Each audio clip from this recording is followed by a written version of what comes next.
Hi guys, welcome to my channel. ఈ రోజు మనం కొన్ని వంటింటి చిట్కాల గురించి తెలుసుకుందాం. వన్ స్మాల్ రిమైండర్, ఏ పాయింట్ లేని ఇన్ఫర్మేషన్ మీకు వాల్యుబుల్గా అనిపిస్తే నా ఛానల్ తప్పకుండా సబ్స్క్రైబ్ చేసుకోండి, అలా లైక్ చేయండి. అప్పుడు ఎక్కువ మందికి ఇన్ఫర్మేషన్ రీచ్ అవుతుంది. మీ ఫ్రెండ్స్ అండ్ ఫ్యామిలీ షేర్ చేయండి, వాళ్ళు హెల్తీ ఇన్ఫర్మేషన్ తెలుసుకుంటారు. ఇంకా లేట్ ఎందుకు మన టాపిక్లోకి వెళ్ళిపోదాం.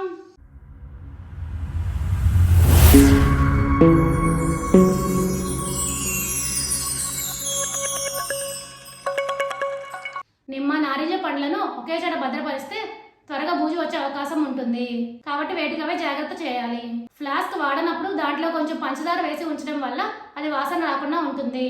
అప్పడాలు మెత్తపడితే ఒక గంట పాటు ఫ్రిడ్జ్ లో పెడితే అవి కరకరలాడతాయి. గోధుమ పిండిలో పురుగులు పట్టకుండా ఉండాలంటే ఒక చిన్న వస్త్రంలో కాస్త ఉప్పును మూటగా కట్టి డబ్బాలో ఉంచాలి. కిస్మిస్ తో లవంగం కలిపి నిల్వ ఉంచడం వల్ల అవి చాలా కాలం నిల్వ ఉంటాయి. కొన్నిసార్లు మెంతికూర వండిన తర్వాత కాస్త చేదుగా అనిపిస్తుంది.